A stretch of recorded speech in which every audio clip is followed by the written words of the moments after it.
je souhaite un jour le vivre à quelqu'un. Et après, cette décharge d'adrénaline que tu prends quand tu rentres sur un terrain, moi, je suis jamais sorti d'un vestiaire de rugby sans pleurer, tu vois, sans remettre ma vie en question, tu vois. Et Mike Tyson disait, moi, avant d'entrer dans un ring, j'ai peur parce que j'ai peur de passer pour un con, tu vois. Et moi, c'était ça, en fait. J'avais peur de rendre, que les gens se foutent de la gueule de mon frère, de mes parents. Salut à toutes et à tous, bienvenue sur Feedback, la chaîne qui nourrit le cœur, le corps et l'esprit. Aujourd'hui, j'ai le plaisir de recevoir celui que l'on surnomme l'enfant terrible du rugby français, ou Caminator pour les plus intimes.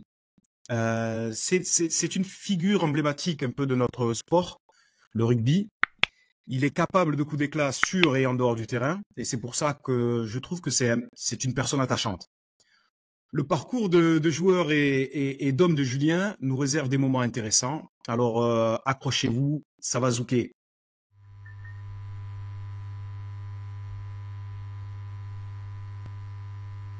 Julien, je te suis infiniment reconnaissant de nous accorder ce moment. Vraiment, je suis vraiment ravi. J'aimerais qu'ensemble on plonge. C'est un honneur, tu le sais. J'aimerais qu'ensemble on plonge dans ton parcours, tes combats, sur le terrain et en dehors, et les leçons que tu as apprises tout au long de ton parcours. Aussi, je voulais qu'on réalise ensemble cet épisode parce que je suis convaincu que ton histoire peut servir à d'autres.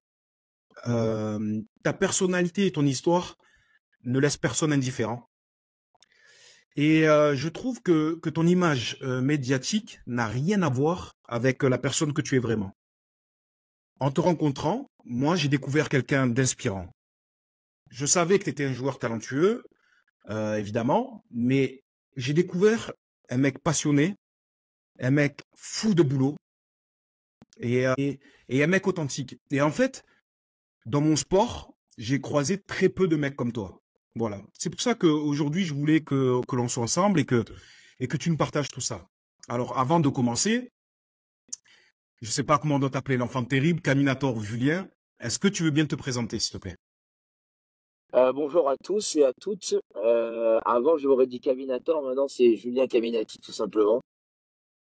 Ouais, voilà, ouais. Je suis né le 28 octobre 1985, d'un papa né en Algérie, d'une maman née en France, né à Nantua, à côté de Bourg-en-Bresse, dans cette belle bourgade. Grandi à Nice toute ma jeunesse, toute mon enfance. Et voilà, j'ai un petit frère qui s'appelle Benjamin, qui est plus talentueux que moi encore, qui a une belle carrière aussi. Et voilà, je suis papa de magnifiques enfants, jeune divorcé. Je vous expliquerai pourquoi un peu plus tard. Et voilà, je suis très honoré, très fier de faire ça avec toi. Tu m'as beaucoup touché sur les compliments parce que j'en ai pas eu autant en si peu de temps. Et voilà, je souhaite bonne vidéo à tous et à toutes. Bon, ben, écoute, sache que c'est sincère. Sinon, tu serais pas là.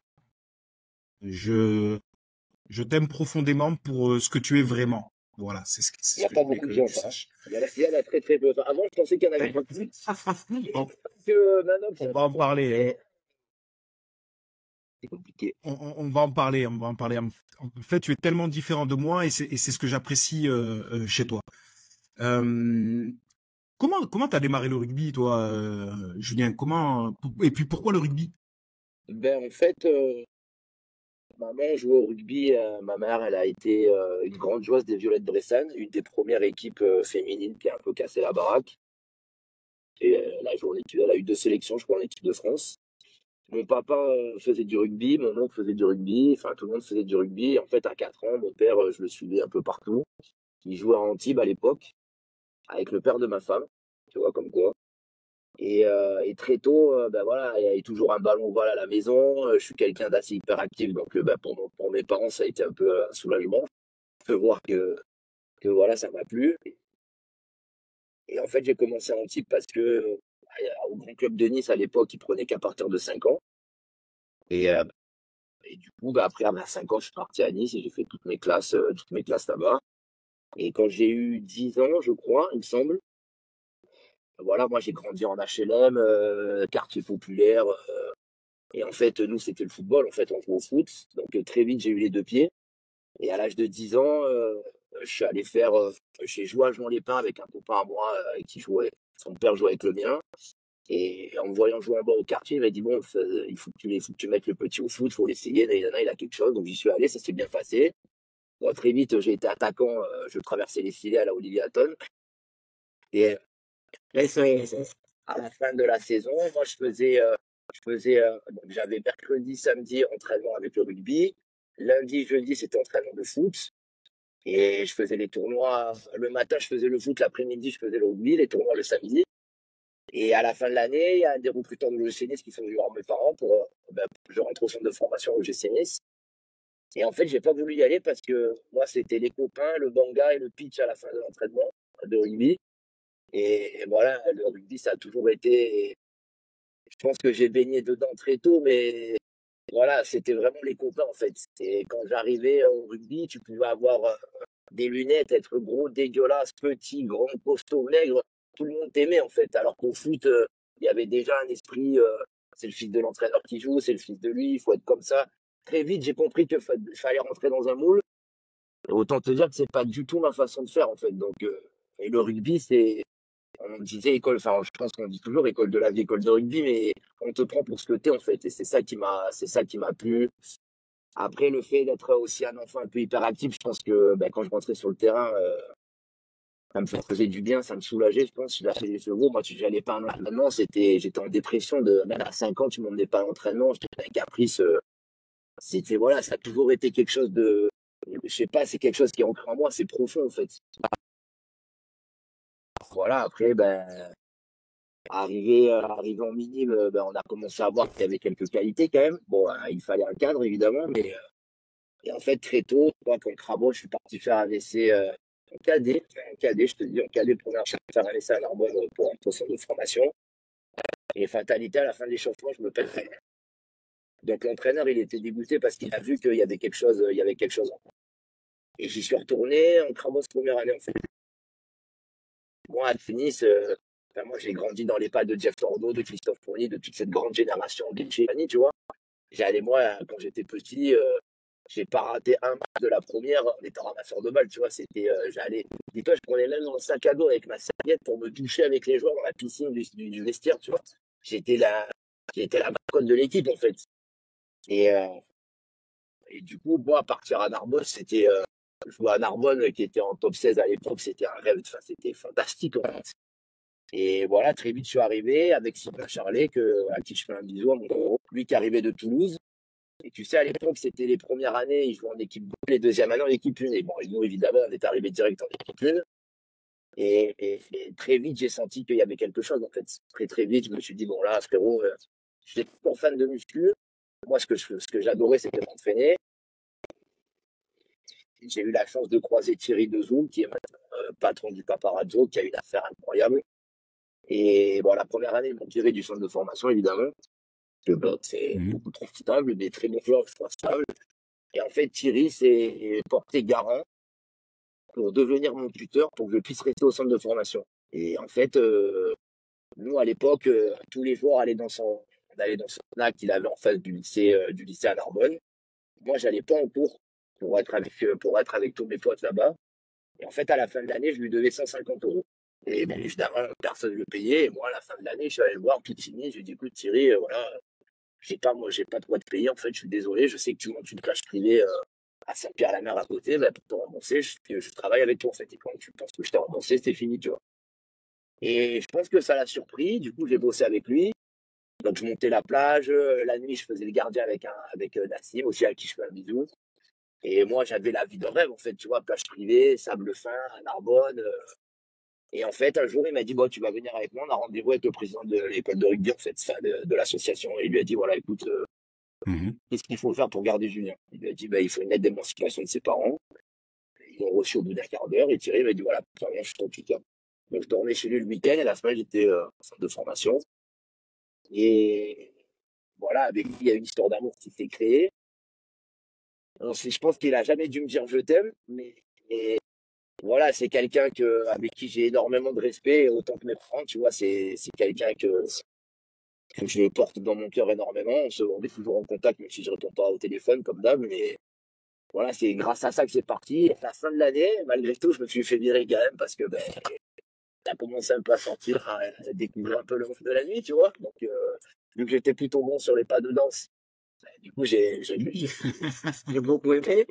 Et c'est lui qui s'est débrouillé de faire partir à Castres, au centre de formation de Castres, où je suis arrivé pour jouer en Réchelle première année, j'étais surclassé direct en espoir. Et là, j'ai compris qu'il y avait quelque chose, en fait. Donc, c'est là où j'ai commencé à vraiment me mettre au travail. Bon, il y avait quand même beaucoup les soirées, mais beaucoup le travail quand même.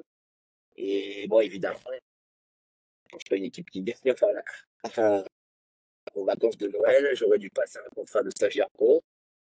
Et ben évidemment, ils m'ont donné un billet de train pour Castres-Nice. Voilà. Et quand j'ai demandé le retour, il m'a dit il n'y a pas de retour. Je me suis dit, pour rester là-bas, c'est comme ça. Parce qu'il y avait une petite soirée où j'ai fait le mur, où je me suis battu, j'ai arraché la tête à un type pour. Voilà, parce qu'il cassait les couilles à mes potes. Et en fait, je suis rentré à Mandelieu en Fédéral 2 à l'époque, je devais avoir 18 ans.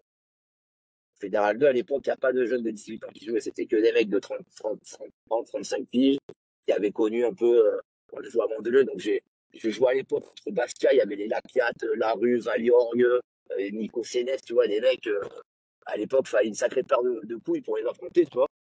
Et évidemment, ça se passe très bien, hein, parce que j'étais le minot, personne ne me touchait.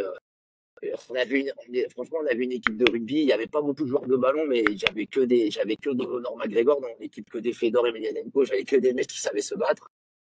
J'avais un coach sur Plaine Zavolta qui était au summum de cette passion, si je puis dire. Et voilà, Christian a été le premier à croire en moi, en fait. Il a appelé, je me rappelle à l'époque, Didier Nouro. Il lui a dit, écoute, Didier, j'ai un mec, il faut que tu le prennes, et nana. Et en fait, lui, à l'époque, il avait attendu qu'il commençait d'émerger. Et c'est le premier qui m'a dit, Julien, tu vas faire quelque chose de ta carrière, t'as un talent de dingue, nana. Mais voilà, t'as une passion que personne n'a.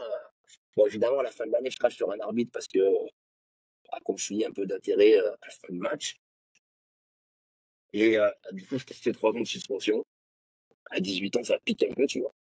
Je voulais aller au rugby à 13 parce que très tôt, j'ai été passionné de rugby à 13. Jusqu'à Narbonne, j'ai eu la chance de connaître la famille Mazar à Lézignan. Et du coup, ça s'est pas fait. Et je rencontre ma femme. Euh, après ma suspension. Coup de foudre, on se met ensemble. C'était un truc incroyable. Et du coup, Christophe Là, t'as Denis, quel âge à peu près? là, j'ai, ouais, j'ai 19 ans, je crois, un truc comme ça. Ça fait. Et en fait, Christophe Tony, que j'ai suivi un peu toute sa carrière parce que j'ai toujours été fan quand il est parti à Toulon, Stade Français, on s'est toujours suivi. On se voyait, je me rappelle, on se voyait en ville, boire des cafés, vendre des affaires. Tu vois, les petits maillots, moi j'étais comme un dingue, les photos dédicacées, enfin, j'étais fan, quoi, tu vois. Et en fait, quand il a repris le NIF, il m'a dit, bon, tu vas venir, il te reste 1 an de suspension, mais je vais te récupérer la licence. Et en fait, il a été très très dur avec moi, au début extrêmement dur. Il m'a dit tu vas venir. Moi en fait j'avais eu un accident de scooter entre temps, donc je ne devais plus jamais jouer au rugby. J'avais pris un mur en pierre à 50 à l'heure dans le jeu. Ouais. Et en fait, moi j'avais dit au chirurgien, je dis, non, mais le chirurgien il m'a dit monsieur, même jouer au rugby sur le sable c'est impossible. Je dis non, pas possible. J'ai dit ça, c'est un hors de question. Et ma femme elle m'a dit écoute, voilà, je vois que tu es malheureux. C'est elle qui m'a permis elle a tout payé, elle a tout assumé pendant 2 ans. Elle m'a dit voilà, je te laisse 2 ans.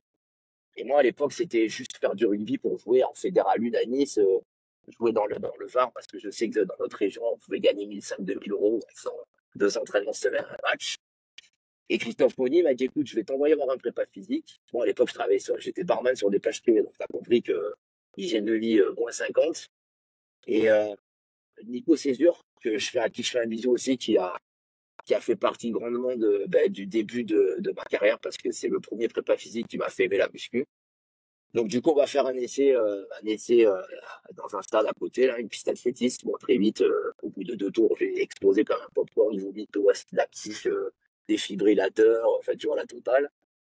Et donc, Je connais. j'appelle plus. Christophe Fournier m'appelle juste après l'essai et il m'a pourri, mais comme jamais, en fait. Moi, à l'époque, je faisais ça.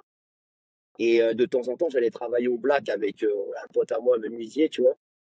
Et il m'a pourri, il m'a dit écoute, c'est pas compliqué, la saison elle démarre début août, tu vas venir, tu vas t'entraîner comme un chien. Quand on va partir en déplacement, tu vas venir avec nous, tu vas faire du physique le matin. Et c'est comme ça. Donc moi, ils m'auraient dit, tu te prends un arbre et tu fais le poirier tout nu, je l'aurais fait, tu vois. Et en fait, un jour, il est venu me voir dans la salle de muscu. Donc là, j'avais arrêté les plages privées.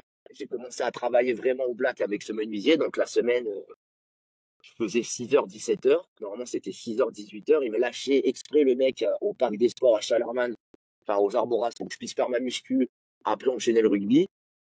Et un jour, Christophe, moi, quand j'ai commencé, déjà, j'ai fait mes 2 ans de kiné où j'ai saigné ma race pour reprendre le rugby. Et quand j'ai vu que rugbystiquement, j'avais la chance de pouvoir y être, à l'époque, je crois que Nice, ils font 17 recrues. Il y avait le frère de Kevin, le frère de Martin Johnson. Il y avait quelques pros qui sont arrivés d'Angleterre. Et moi, être là, moi, je voulais pas d'argent. Il m'a dit, écoute, tu vas être payé, tu n'auras rien du tout. Peut-être que pendant les 6 premiers mois, tu vas pas jouer. Moi, tous les mercredis, j'arrachais la tête à un type. C'est pas compliqué. Tous les mercredis, il y a un mec, je mettais une percue, je me arrachais la tête. Du coup, on s'est pris la tête avec l'entraîneur des trois quarts, que j'ai insulté complètement, Manu Guita, qui je fais un bisou aussi, bon. Et moi, je lui ai dit, écoute, moi, mon match, je joue pas le dimanche, moi, mon match, c'est le mercredi. Donc, je fais muscu, je m'entraîne. C'est comme ça et pas autrement, tu vois. Donc, ça a été un peu compliqué. En fait, Christophe, un jour, il est venu me voir, il m'a dit, écoute, Julien, sache que le travail bat le talent. Et du talent, t'en as. Donc, si tu te mets à travailler, je pense que ton avenir peut être meilleur que ce que tu as déjà. Et il a vraiment cru en moi. Après, le problème, c'est qu'il était très, très dur avec moi. Quand je te dis très, très dur, je pèse mes mots parce que j'ai pas envie d'être vulgaire, mais il m'a vraiment fait la misère. Et au bout de 6 mois, j'ai repris le rugby. Bon, évidemment, premier match, je mords un mec à la joue, je me relève une caisse de 2 euros. Le deuxième, je crache sur un mec. Le troisième, je casse le nez à un type. Il m'a dit, bon, là, Julien, maintenant, c'est fini. Et là, après, quand j'ai commencé, j'allais à la muscu, je voyais que plus je poussais, plus j'arrachais plus je défonçais les types. Là, je me suis dit, ça y est, c'est parti. Et en fait, moi, je voulais réussir juste pour rembourser la dette de ma femme, tu vois. Parce que, fallait quand même assumer, elle allait travailler en boîte de Tiffany, enfin, je sais qu'elle s'est vraiment saignée pour moi. Et en fait, au bout de 2 ans, il y a Guillaume Delmotte qui arrive, il y a Dan Luger qui arrive, qui est champion du monde de rugby, il y a Lomé Fato, Pinen Gawini, enfin, je jouais avec des restats, tu vois. Moi, j'étais un peu à Toulon à l'époque, tu vois. Et Guillaume Delmotte, il me dit, bon, Julien, faut que je te présente un agent, nanana, je sais qu'il y a un agent qui t'a appelé, bon, je ne dirai pas le nom de l'agent qui a voulu me niquer parce que je respecte. Enfin, pas du tout, hein, je respecte pas, mais c'est pas grave. Et cet agent, c'est Laurent Caglia. Et Laurent Caglia m'explique que, en fait, un agent, c'est comme un médecin, en fait, tu signes pas de contrat, en fait. Et donc, je lui dis que je suis chaud de travailler avec toi. Et une semaine après, il m'appelle pour me dire, t'as une semaine d'essai à Toulon. Et je dis quoi? Et j'ai dit Toulon, Incroyable. c'était Sonny Bill, Johnny Wilkins, enfin, tu vois, Tadao Maga. Et moi, même les nuages à côté, c'est petit, tu vois, c'est au-dessus, c'est le soleil, en fait, tu vois ce que je veux dire. Et du coup, je fais cet essai et en fait, t'as un gars qui vient me voir, il me dit, bon, tu viens Lomé Fato. Ah, j'ai dit, yes, Lomé, Formi, c'est pas une gueule. Lomé Fato, pour ceux qui ne connaissent pas, c'est des gens tout tatoués, qui a fait 5 Coupes du Monde, qui a 500 matchs de Super Rugby, qui courait le 100 mètres à 34 ans, dans secondes. Et je lui dis, oui, Lomé, voilà, on a discuté, nana. Il m'a dit, bon, pour cette semaine, tu vas rester avec moi, tu vois. Et il se rappelait de moi quand j'étais petit, que j'étais venu à la Coupe du Monde 99 faire une photo avec lui, quand même. Tu vois, pour me dire le respect qu'ils ont, Incroyable. les gens des deals, quand même. Et moi, Mm. j'ai donné le meilleur de moi-même. C'est-à-dire que, à la muscu, je sortais de la muscu, je vomissais, les entraînements, je vomissais, j'ai donné tout ce que j'avais, en fait. Et en fait, le mercredi, je vais m'entraîner avec Johnny. Et là, révélation absolument ultime. Il m'a fait progresser, évidemment, techniquement, mais beaucoup psychologiquement. C'est quelqu'un, pour te dire, moi, qui arrivait, qui le voyait au, au journal, enfin, tu sais, l'équivalent du Canal Rugby Club, une semaine avant, où je ratais aucun épisode, il venait, il me cherchait les ballons, il me les mettait rangés à côté. Tu vois, enfin, tu sais, je sais pas, c'est comme si un minot aujourd'hui, il passe l'entraînement avec Mbappé, tu vois, tu vois ce que je veux dire, c'est un truc, c'est incroyable. Bien sûr. Et bon, au final, tout le monde me prend pas parce que, je peux comprendre, Saint-André a préféré prendre Benjamin Lapierre qui sortait à bisous aussi, mon Benito. qui sortait d'une grande saison de Pro D2. Et Guillaume Delmotte me dit, il y a quelqu'un qui va t'appeler, tu vois. Et en fait, j'ai connu Hugo là quand j'étais à Castres. Mhm. Et en fait, Hugo me prend à Brive-la-Gaillarde. Et bon, j'arrive à l'époque, Brive, c'est une plus grosse salariale du top 14, c'est Voslo, Classel, Pofam, Palis, Ouais. Evanes, Gemino, ça je vous fasse, tu vois. Arnaud Mella, Vincent Fort, Péjoine, Pascal Dieder, Kim Chaguishvili, que tu as connu. Bah, tu sais, c'était. Et en fait, je suis arrivé, j'ai fait une séance de muscu, j'ai fait une opposition où ils m'ont tapé 25 chandelles, où j'avais Hoffman, Classen, Voslo, Estebanez et Gemino qui me montaient les 25 fois dessus, tu vois. Donc je me suis dit, frère, On est en bas. du coup, ça s'est bien passé. Le lendemain, on est allé faire du jeu au pied avec Hugo. Il a vu que je butais les deux pieds, il a vu que je tapais les deux pieds, il s'est dit bon. Et il m'a offert un contrat, en fait. Et moi, là, quand je suis arrivé à Brive, je me suis mis vraiment, vraiment au travail. C'est-à-dire que j'ai tout sacrifié pour ça, en fait. Je m'entraînais très tard le soir à buter. J'ai jamais pris aucun jour de repos.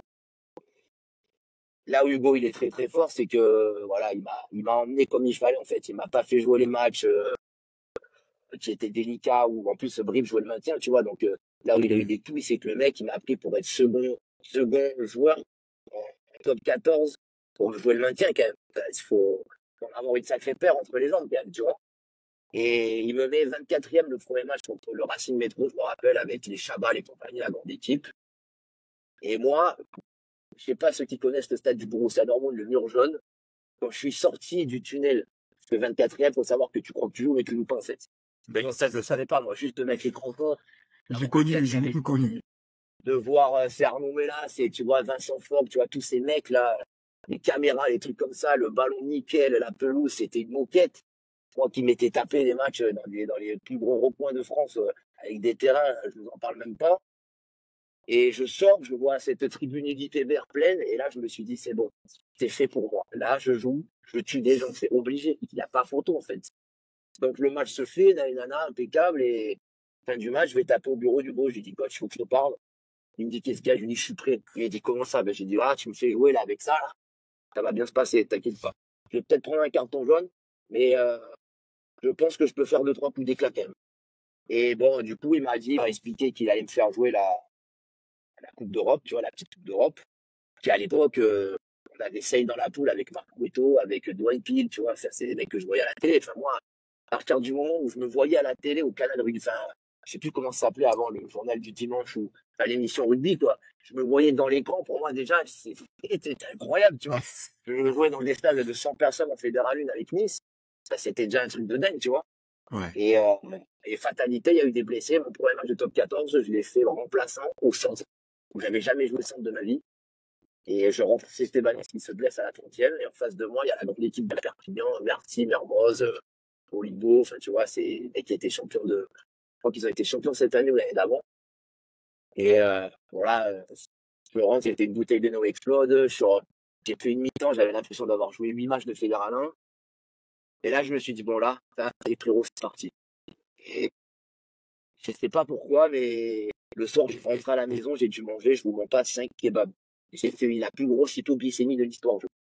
Je rentrais des gouttes énormes, j'étais fatigué, lessivé, pas physiquement, mais émotionnellement, en fait. Parce que, moi, quand il m'a fait rentrer, je pleurais, je pensais à ma mère, à ma famille, enfin, tu sais, à tout ce que j'ai vécu quand j'étais petit, à mon frère, à tout ça, tu vois.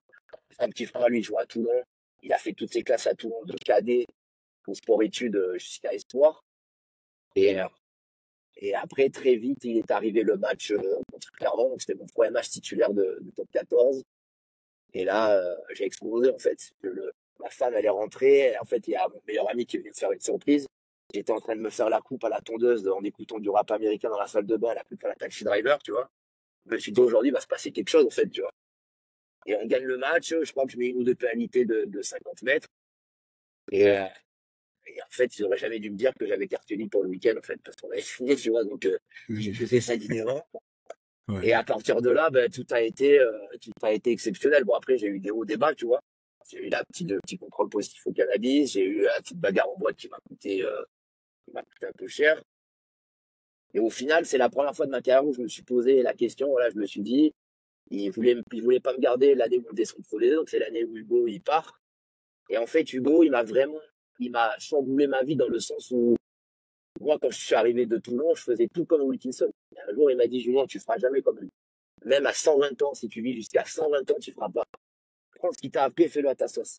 Et à partir de ce moment-là, il a changé ma vie, en fait.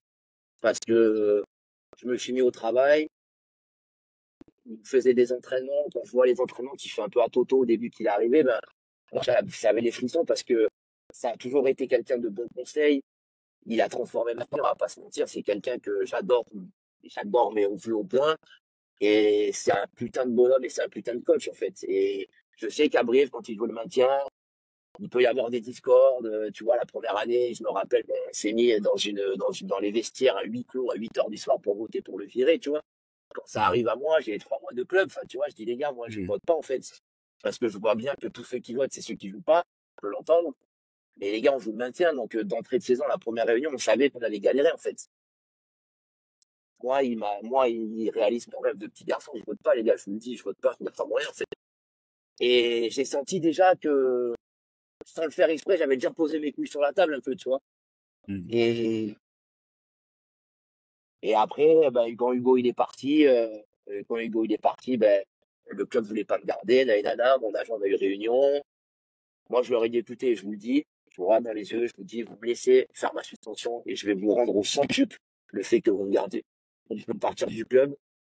Enfin, je sais pas, je sais pas si c'était, je sais pas si j'étais encore en pourparlers avec Grenoble, mais je lui ai dit, mon année, c'est ma dernière année en option. Je lui ai dit, moi, si je pars du club, ça sera avec la tête la plus haute possible. Je peux vous rendre ce que vous m'avez donné. Et bon, au final, ça s'est bien passé parce que je pense que cette année-là de Pro D2, sans être prétentieux, je pense que j'ai dû jouer le meilleur rugby de ma carrière, vraiment. J'ai buté et j'étais dégueulasse physique. Face à la finale, j'ai une photo, je suis gros, je suis horrible. J'étais pas aussi pro sur la nutrition, les réhab, le renforcement que je suis maintenant. Mais en fait, ils m'ont aimé, en fait. Dans le groupe, je sais pas, tu vois, quand je sortais dans la rue, j'ai des parents qui venaient me dire que ils avaient des posters de moi dans la chambre de leurs enfants et que grâce à moi, ils jouent au rugby, tu vois. Enfin, de là où je suis parti en très peu de temps, je suis passé de clochard je suis passé de clochard en 2 ans et demi en top 14. Enfin, je sais pas si t'imagines, c'est un ascenseur ultra émotionnel, en fait, le truc. Et, euh, et je pense que rugbystiquement, ouais, j'ai joué mon meilleur rugby, en fait. Et cette année-là, tu vois, rien que d'en parler, j'ai envie de chialer parce que c'était tellement exceptionnel. Je me rappelle, à Noël, on est 10e de Pro D2, on est nul. Pourtant, dans l'équipe, on a Mignardi, enfin, on a un groupe, Tassilo Foutou, enfin, on a un groupe de malades. Et moi, je voulais absolument jouer en top 14. J'ai compris très vite que en top 14, bah, il fallait faire un peu de politique, ce que je détestais, tu vois. Pour moi, j'appelais ça dérouler du câble, tu vois. Et bon, je me On dis, va en parler. je peux continuer en jouant en top 14, je veux pas aller en Pro D2, nanana. Donc, j'ai signé à Grenoble. J'avais dit au mec, voilà, j'ai signé à Grenoble, mais vous inquiétez pas, si je dois arriver à Grenoble en fauteuil roulant, j'y arriverai, je t'en bats les couilles. Je donnerai tout ce que j'ai pour cette fin de saison. Et Carbonneau est arrivé, et là, ça a été une autre révélation de ma vie. Mec que je voyais à la télé, qui jouait 9, 10, 5, Toulouse, Brive, champion d'Europe. Un mec, c'est exceptionnel. J'avais Didier Casadei, Carbonneau, qui m'entraînait en Pro D2, tu vois, je sais pas si tu vois. Des mecs qui correspondent à ma façon de voir les choses. On a beaucoup d'atomes crochus. La franchise, l'honnêteté, tu vois, le caractère, c'est des trucs qui les caractérisent et qui me caractérisent. Et moi, ce mec, il nous a changé la vie, en fait. Tu vois, quand il est arrivé, on s'est dit avec les joueurs, on a décidé qu'on allait monter en Pro D2, on l'a fait, tu vois. Et franchement, c'est la finale à Chabandelmas, c'est quelque chose d'incroyable, franchement. Et après le quart de finale que j'ai joué à Toulon en top 14, on a perdu avec 15, c'était vraiment la classe, franchement. C'est quelque chose de. Je souhaite un jour le vivre à quelqu'un. Et après, cette décharge d'adrénaline que tu prends quand tu rentres sur un terrain, moi, je suis jamais sorti d'un vestiaire de rugby sans pleurer, tu vois, sans remettre ma vie en question, tu vois. Et Mike Tyson disait, moi, avant d'entrer dans un ring, j'ai peur parce que j'ai peur de passer pour un con, tu vois. Et moi, c'était ça, en fait. J'avais peur de rendre, que les gens se foutent de la gueule de mon frère, de mes parents, que ma femme passe pour une conne, en fait, tu vois. Je me suis dit, bon, mec, là, t'as des millions de personnes qui te regardent, enfin, t'as des millions, des milliers. C'est pas vrai, tu vois. Et tu remets ta vie en question. Puis moi, je suis quelqu'un un peu de tracassé, tu vois. Je repense à tout ce que j'ai vécu là et là.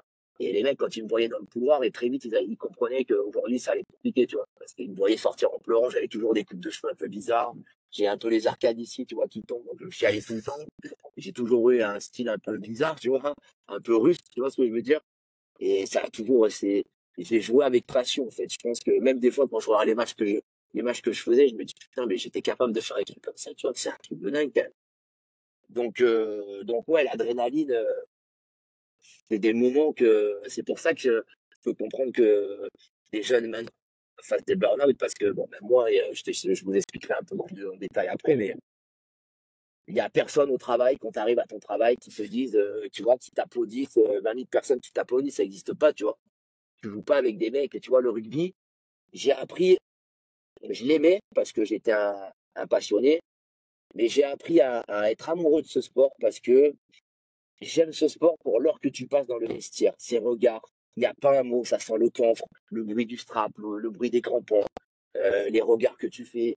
Tu as toujours des mecs dans ton équipe qui ont des rituels un peu bizarres, mais tu sais que ben, tu te prépares à aller à la guerre, en fait, tu vois. Et pour avoir côtoyé des militaires, moi, je jouais ma vie, mais ma vie d'homme, ma vie d'homme, ma vie de joueur. Eux jouaient leur vie de père de famille, tu vois, quand ils vont en guerre. Et j'ai appris à être amoureux de ce sport pour ça, tu vois. Et je pleurais parce que je trouvais ça tellement beau de se dire que s'il y a un mec de l'équipe qui faillit, il baisse tout le monde. Alors que dans d'autres sports, tu peux compenser. Et quand tu joues le maintien avec Brive en top 14, avec l'histoire du club, de ce club qui a été très haut dans les années 60, les figures qui venaient de voir jouer. Moi, j'ai des Venditti, des Viars qui venaient je buvais des bières avec eux à la fin du match pas qui m'admiraient, tu vois, mais putain, qui m'auraient dit, Patrick Sébastien, que je côtoyais, qui m'a dit, Julien, t'aurais joué avec toi en 90, t'aurais été capitaine de cette équipe, tu vois. C'est le truc, tu vois ce que je veux dire? Moi, Carbonneau, il parlait à personne avant les matchs, il regardait les mecs en face et il me dit, voilà, le buteur, il tape comme ça, il tape comme ça, donc dès qu'ils font les épaules. Et de se dire que tout le monde tire dans le même sens, alors qu'on n'est pas forcément amis, on va pas se mentir, hein, dans le sport de haut niveau, surtout maintenant, avec l'image que ça doit générer, mais de se dire que lui, t'es pas forcément ami avec lui, mais lui, il prend un coup de chausson, je meurs pour lui. Une action de rugby, ça se joue au bout de 10 temps de jeu, que ça. Tu fais des trucs, des fois, moi, la moitié des matchs que j'ai fait, je me rappelle de rien, frère. Tu vois? C'est après, plus tard, avec la préparatrice mentale à la scène qui m'a appris ça, que j'étais dans le flou, tu vois? Quand tu vois des essais où on se jette les ballons, tout le monde arrive, qu'un regard, il n'y a pas besoin de se parler. Je trouve ça tellement émouvant de se dire que putain, on charbonne la semaine, on est mal payé pour ce qu'on fait. On est mal payé parce que oui, moi j'ai toujours été très bien payé, mais pour les gens du rugby, c'est compliqué, tu vois. C'est tellement beau, tu vois, de se dire que tu te bats juste pour marquer 5 points, pour marquer un drop, pour jouer ta survie, parce que, tu vois, c'est fantastique, en fait. C'est fantastique. Pour gagner du terrain, en fait. Tu te bats pour gagner du terrain. Alors avant, avant oui, mais maintenant, c'est pour ça que je vous expliquerai plus tard pourquoi j'ai envie d'aller au rugby à 13, c'est que le rugby augmente tellement de niveau que le rugby à 13, pourquoi c'est un beau sport? Parce que comment dire, leur objectif numéro un, c'est de créer un déséquilibre. Le rugby, l'objectif numéro un à 15, c'est d'avancer, de gagner du terrain. Hmm. Eux, c'est d'avancer aussi, mais le déséquilibre, c'est le plus important. Et c'est pour ça que maintenant, tu vois beaucoup ces passages à vide. Ça vient du 13. Les avants qui jouent dans le dos, les All Blacks, ça vient du 13. Le rugby à 13, le rugby à 13 en Australie, ça a toujours été le meilleur rugby qui existe sur la planète. Cherchez pas les mecs. Pourquoi il y a des mecs de rugby à 13 qui vont en NFL? Parce que la balle au bal, il y a la NFL, la NRL, la Super League, les All Blacks et le reste du monde. Voilà. Maintenant, il y a l'équipe de France. Mais l'équipe de France, ça commence à être très, très intéressant parce que moi, je verrais bien un petit Dupont, un Ramos, tu vois, un Tama pour bien 13. C'est tellement des joueurs qui sont faciles. Et avant, tu étais plus dans gagner le combat, ton combat personnel, tes duels, c'était gagner tes duels, fracasser les mecs, mettre des grands coups de casse dans les rucks, tu vois, intimider les mecs et après tu joues au ballon, tu vois, maintenant, tout ça, Julien, c'est surtout valable où on a été formé. Nous, dans le Sud, c'était ça, le rugby. Ouais, donc je te disais, le Sud, on a toujours eu, dans le Sud, il y a toujours eu du fort caractère. Le rugby, c'est ça, en fait. Donc, on a été formé dans le Sud pour ça. Moi, je me rappelle mes entraîneurs en Toussaint nous dire, faut leur filer des coups de casse, faut leur arracher la tête, tu vois. Et alors, c'est un peu, pour les gens de maintenant, où tu vois, les Parisiens, c'est un peu bizarre, mais c'est la réalité de ce sport, en fait. C'est incroyable parce que bon déjà je te remercie infiniment pour tout ce que tu nous as raconté. Je me suis régalé et j'en suis sûr que les gens qui ont écouté se régalent aussi. Et j'allais te demander, mais tu as répondu quelque part. Qu'est-ce qui t'a donné cette détermination? Est-ce que c'était l'argent? Est-ce que c'était la passion? Est-ce qu'il y avait autre chose? Tu Le vois? début, c'était pour. En fait, quand j'ai vu que tennis, ça a repris, au début, c'était juste pour rembourser la dette auprès de ma femme, en fait, qui m'avait tout donné pendant 2 ans, qui avait tout fait. Et ouais, au début, c'était enfin, tu vois, pour payer ma dette, en fait. Elle s'était occupée de tout pendant 2 ans. Et je me rappelle, je crois qu'un jour, je lui avais dit, je vais réussir, en fait. C'est comme, chez moi, c'est comme le vélo, ça ne perd pas, en fait. Et à la base, c'était juste ça, sauf que je voulais juste jouer à Nice, en fait, tu vois. Ben, de tout ça a découlé que ben, j'ai eu la chance de jouer en top 14. Alors, quand on me dit que j'ai eu de la chance, non, dans le sport de haut niveau, il n'y a pas de chance, les gars. La chance, tu la provoques, mec. Et la chance, je me la suis provoquée. On me l'a tendue parce que j'ai fait les efforts, parce que je me suis entraîné, parce que j'ai bossé. Et aussi parce que j'avais beaucoup de cœur et beaucoup de passion, tu vois. Mais dans le sport de haut niveau, oui, évidemment, mon premier match de top 14, je l'ai joué parce qu'il y avait des blessés. Mais si Hugo Mola n'avait pas confiance en moi, il en aurait bien un autre. Il y en avait plein des bons joueurs de rugby. Donc à un moment donné, dans le sport de haut niveau, il n'y a pas de hasard, il n'y a pas de truc. Tout ce qui t'arrive, Christophe, il disait dans le rugby, t'as que ce que tu mérites, mec. Dans la vie, c'est pas vrai. Mais dans le rugby, t'as que ce que tu mérites. Tu travailles pas, tu te fais niquer, tu travailles, ça marche. Des fois, ça prend du temps, mais c'est comme ça, en fait. Donc ouais, là, c'était vraiment pour rembourser la dette auprès de ma femme, tu vois. Et bon, ben, fatalité, ben, c'est prévu, tu vois. Et après, ben, une fois que tu arrives là-dedans, moi, je me rappelle, un jour, je sais plus qui m'avait dit ça. Il m'a dit, Julien, le plus dur, tu l'as fait. Le plus dur, c'est d'être dans le milieu. Une fois que tu es dans le milieu, après, tu auras plus de facilité à trouver un petit contrat en pro des données, mais à partir du moment où tu rentres dans le circuit, déjà, tu as mis un pied dedans, tu vois. Maintenant, c'est un peu plus compliqué, ben, parce que moi, si je dis pas de bêtises, avant moi, il y a eu Basta à qui je fais une bise. Car, ben, lui, il a fait 18 ans massif fédéral, équipe de France, tu vois. Lui, il y a pas tu vois, il y a pas eu top 14 ans, tu vois, il était parti, je crois que je sais même pas s'il a pas fait la tournée en Nouvelle-Zélande, tu vois. Et je sais qu'il y a eu David Rougneux, qui avait joué à Grenade. Et ben après, ça m'a fait plaisir de voir qu'il y a eu des Romain Lonca, il y a eu François Darros, et Camille Lopez est arrivé en même temps que moi, parce que j'avais joué contre Camille Lopez quand il était à Montléon, tu vois. Mhm. Et après, il est parti à Bordeaux avec Etcheto qui entraînait Tarnos, qui en avait joué. Donc, tu vois, ça m'a fait plaisir de voir que, bah, avec Camille, en fait, le fait d'être lui parti à Bordeaux et moi à Brive, et ça a donné des idées aux entraîneurs parce qu'au final, est-ce qu'il vaut mieux quelqu'un qui a un CV de dingue, qui va t'expliquer le rugby, ou un mec qui est passionné, qui a pas d'expérience et tu vas lui dire de traverser les murs, il va le faire, tu vois. Et tu vois, maintenant, quand je vois ce qu'il a fait avec Toulouse, ben, sans le faire exprès, ça me donne du crédit un peu, tu vois. Je me dis qu'en fait, il a galéré pour arriver à Toulouse parce que passer après Novès, pour moi bien que c'est pas un cadeau. Les premières recrues qu'il a fait à Toulouse, c'était Chester Colby et Antoine Dutton. Et une fois qu'il a fait émerger les Ntama, qu'il a pris le fiston au Gelonche, pardon, euh, mais Hugo, il connaît le rugby, mec, tu vois, il sait gérer. Il s'est entouré de David Mélé, à qui je fais une bise aussi, Sergi Lapombe avec qui on a joué, tu vois. Il y a Jean Bouy qui s'occupe de la touche. Je sais qu'ils font des entraînements un peu avec le Théo A13. C'est quelqu'un de très intelligent, qui sait très bien gérer, qui connaît le rugby, tu vois. Je pense qu'il gère très bien les internationaux. Et ben, moi, ça me fait plaisir de me dire que, putain, c'est ce mec qui m'a sorti, en fait, tu vois, qui a plus en moi, tu vois. Alors après, le reste de ma carrière, je l'ai pas forcément bien géré, tu vois, parce que je pense qu'avec le recul, je pense que je l'ai gâché quand même. Mais bon, le truc, c'est que la base, c'était de se dire, voilà, ta femme, elle t'a donné plein de choses, ben vas-y, on y va, tu vois. Et après, ben, c'est parti, 35e, et en voiture Simone. Hein. Ben, exact. Et j'aime bien ce que tu dis parce que tu dis qu'à un moment donné, le talent, il suffit plus, il suffit pas. Il faut faire des sacrifices et il faut travailler. Et toi, tu as mis un peu plus de temps que les autres pour le comprendre, mais tu l'as compris. Et d'ailleurs, tu as signé être champion de France. En fait, ta situation, elle découle des choix que tu as fait avant, en fait. Et ma situation où j'étais suspendu le genou dans la boîte à gants, je me suis fait virer des 2 centres de formation où j'ai été. Je descends en fédéral 2, je trouve pas le moyen de cracher sur un arbitre, donc je suis 3 ans. Du coup, je vais bosser avec mon père, je fais de la merde, je me prends un mur en scooter. En fait, tu vois, c'est pas que j'ai mis du temps, c'est qu'en fait, les expériences de la vie, au bout d'un moment, ben, je prenais des claques et un jour, je me suis dit, bon, là, je la prends plus, tu vois. Et je suis pas sûr, vraiment, je te jure à Mehdi, je suis pas sûr que si j'avais pas été suspendu 3 ans et si j'avais pas eu l'accident de scooter, je suis pas sûr que j'aurais été un bon joueur de rugby. Je rencontre ma femme, elle a 18 ans, j'en ai 19, c'est un coup de foudre, on se connaît depuis qu'elle a 1 an et 2 ans. On se revoit à 15 ans, tu vois, son père et mon père, ils ont joué ensemble quand ils en étaient petits. Moi, je la rencontre au moment où je suis suspendu 3 ans, où je suis au bout de ma vie, où je suis en galère, j'habite chez mes parents à 18 ans, au fin fond dans un village au fin fond de Nice, tu vois.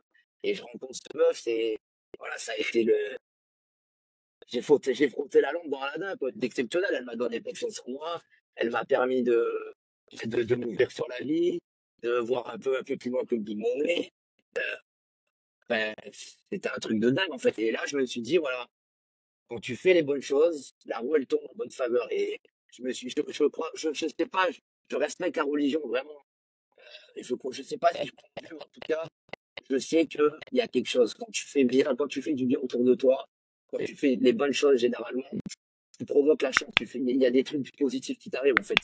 Et elle, ça a été, ben, ouais, après, je te dis ça, mais quand je l'ai rencontrée, je suis allé poser la charge à l'église, tu vois, parce que j'ai une initiation, j'ai eu le catéchisme et tout, tu vois, mais ça a été ma bouffée d'oxygène, c'est ma boussole, en fait, tu vois, c'est incroyable. C'est c'est magnifique parce qu'en fait, je comprends que ça a été ton moteur, ça a été une grande motivation pour toi, pour te battre et revenir. D'ailleurs, Julien, toi, t'as fait pas mal de conneries dans la vie, t'as fait pas mal de bêtises, t'as fait face aux critiques. Comment tu fais pour te remettre des critiques, pour te remettre des claques que t'as subies? Ben, en fait, au début que je suis arrivé à Brive, à Nice, quand j'étais à Nice, en fait, si tu veux, le club de Nice, moi j'ai joué au Racing Rugby Club de Nice, tu vois, là, c'est pas méchant, je m'excuse pour les mecs du stade niçois, mais quand je vois stade niçois 1912, c'est pas vrai, les gars, le stade 1912, c'est le Racing Rugby Club de Nice, ça joue en jaune et bleu, d'accord?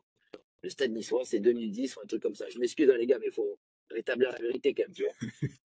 Mon père, le club de Nice, le Racing, est tombé en liquidation judiciaire, si tu veux, voilà. Et en fait, c'est le deuxième club de Nice, le Nice University Club, qui a fait en sorte de sauver le rugby à Nice, en fait, tu vois.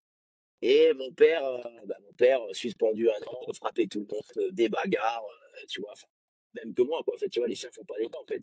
Hmm. Et mon père m'a dit, si tu réussis dans ce club, Julien, tu réussiras partout. Parce que les gens, ils peuvent pas me blairer, ils vont te mettre des bâtons dans les roues. La chance que tu as, c'est que tu as Christophe Moni et ben, le frère de ma femme avec qui on est potes depuis l'enfance, tu vois. Et, et quand j'ai commencé à réussir à Nice, je me suis dit quand même, il avait, tu vois, le padré, quand même, je l'ai pas écouté, mon père, de toute ma vie. Les seules fois où je l'ai écouté, quand même, c'est plutôt bien passé, tu vois. Et, euh, et après, ma femme, c'est d'une famille de lutteurs, tu vois. Donc la lutte, le sport le plus simple au monde, le sport le moins médiatisé en France. Le champion olympique de lutte, il a une médaille d'or au JO, il a 50 000 euros, il travaille à la RATP, tu vois. Enfin, aux Ouais. États-Unis, en Iran, dans les pays du Moyen-Orient, c'est un sport, c'est des dieux vivants, les mecs. Hmm. Et ben, mentalement, j'étais un petit bisu, tu vois. Elle qui a fait de la lutte, elle me dit, bon, je suis sur un tapis, c'est 6 minutes, t'es toute seule, tu vois. Ouais, tu rentres, t'as 14 mecs avec toi, donc tu fermes ta gueule. En fait, elle a complètement raison, en fait. Et pour avoir fait un peu de lutte, je me rappelle une fois, j'avais 50 salons dans un lutte club.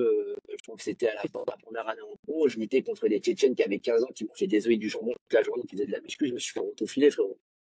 Donc, tu te dis, bon, tu vois. Et mentalement, elle m'a fait rouler là-dessus parce que, donné, elle m'a fait comprendre que dans la vie, tout peut s'arrêter d'un coup, tu vois. Faut profiter. C'est un long travail, en fait, tu vois. Tu peux pas te plaindre que ça marche pas si je travaille pas, en fait. Y a pas photo, la lutte, si tu veux être un lutteur, faire, c'est pas, il faut travailler, mon pote. C'est que, et tu vois, Khabib Nurmagomedov, et voilà, si vous voulez suivre quel d'exemplaires, le mec, il luttait avec des ours à 9 ans, tu vois. Là, niveau entraînement, niveau travail, la lutte, c'est une belle leçon de vie, quand même. Enfin, c'est un truc incroyable. Et sur ça, je me suis beaucoup fait bisuter, vraiment. Et elle m'a beaucoup appris là-dessus aussi, tu vois. Christophe Elzavolta, qui a dû t'entraîner avec l'Algérie, est parti entraîner en Russie à Krasnoyarsk. Et la saison là-bas, 6 mois, était payé sur 1 an. J'avais 2 billets d'avion aller-retour avec ma femme pour aller là-bas. Et en fait, je suis parti faire un stage avec eux au Gros du Roi, je crois. Et je me déchire en plus. Sur le premier entraînement, je me déchire. Je fais la semaine de stage avec 10 cm de déchirure à l'insertion du quadriceps. J'ai fini la saison comme ça avec Nice d'ailleurs, pour le dire à personne, tu vois, pour pas me faire engueuler.